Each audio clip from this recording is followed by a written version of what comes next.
गौ माता का रहस्य, कौन सा पाप लाता है गरीबी और दुख?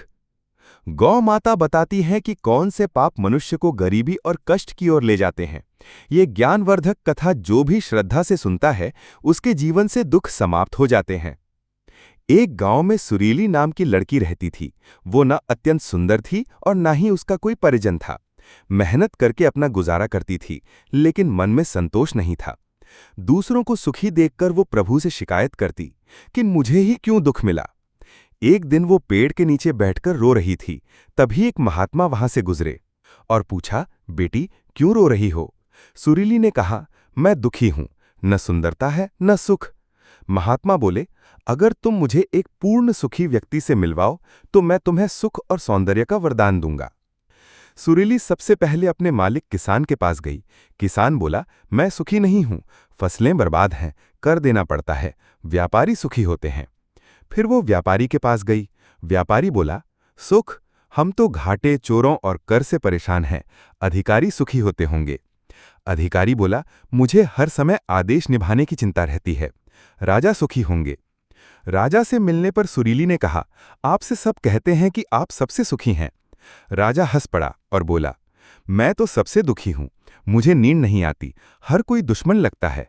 सुखी तो वो है जिसके पास खोने को कुछ नहीं, जैसे तुम। राजा की बात सुनकर सुरीली को आत्मबोध हुआ कि असली सुख संतोष में है। कहानी 2, पुरुषोत्तम और कुआं। पुरुषोत्तम नाम का गरीब एक दिन काम की तलाश में जंगल से गुजर रहा था। एक कुएं में उसे शेर, सांप और एक आदमी मिला। शेर और सांप ने बाहर निकलने की गुहार लगाई। पुरुषोत्तम ने पहले मना किया, फिर दया आकर दोनों को निकाल दिया। दोनों ने उसे सहायता का वचन दिया। आदमी को भी निकाल लिया, जिसने खुद को सुनार बताया। बाद में शेर ने अपनी गुफा से एक कीमती हार पुरुषोत्तम को भेंट किया। पुरुषोत्तम ने उस हार को बेचने के लिए उसी सुनार के पास गया, पर सुनार ने लालच में आकर उसे धोखा दे दिया और राजा से कह दिया कि यह व्यक्ति राजकुमार का हत्यारा है। राजा ने बिना जांच के पुरुषोत्तम को जेल में डाल दिया। वहां उसे नागराज की बात याद आई। उसने नागराज को पुकारा और नागराज प्रकट हुआ। नागराज ने योजना बनाई, रानी को हल्के जहर से डसना और पुरुषोत्तम से इलाज कराना। सांप ने रानी को डसा और पुरुषोत्तम ने गुलाब से उपचार किया। रानी ठीक हो गई और राजा ने सच्चाई जानकर पुरुषोत्तम को छोड़ दिया। सुनार को दंडित किया गया। कहानी 3, सुलोचना और सोनभद्र। राजा वीरसेन के सेनापति सोनभद्र का विवाह एक राजकन्या से तय हुआ था, पर बचपन की सखी सुलोचना उनसे प्रेम करती थी। विवाह के दिन वो महल छोड़ जंगल में चली गई। वहां एक ऋषि दंपति की सेवा की और 1 वर्ष बाद अत्यंत सुंदर बनकर लौटी। राजा सुलोचना पर मोहित हो गया।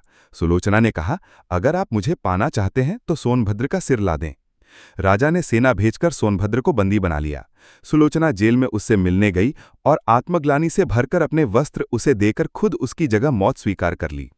अगली सुबह जब राजा को सिर सौंपा गया तो वो सुलोचना का था। राजा स्तब्ध रह गया। टीकमगढ़ में सुलोचना की स्मृति में मंदिर बनवाया गया। कहानी 4, भुग्गी और जमींदार। एक गांव में भुग्गी नामक विधवा महिला रहती थी, जो भाड़ पर अनाज भूनकर जीवन यापन करती थी। जमींदार मुफ्त में काम करवाता और यदि वो मना करती तो धमकाता। एक बार उसे आदेश दिया गया कि वो जमींदार का ढेर सारा अनाज भूने, पर उसे कोई मजदूरी नहीं मिलनी थी।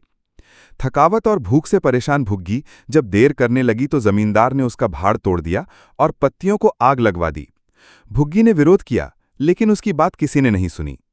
निष्कर्ष, इन कथाओं से यही सीख मिलती है कि असली सुख बाहर नहीं, हमारे भीतर है। संतोष, सेवा, ईमानदारी और करुणा में ही सच्चा सुख है। ईर्ष्या, क्रोध, लालच और पाखंड से जीवन में गरीबी आती है। यदि हम अपने कर्म सुधार लें तो भगवान भी कृपा करते हैं। जय श्री राम।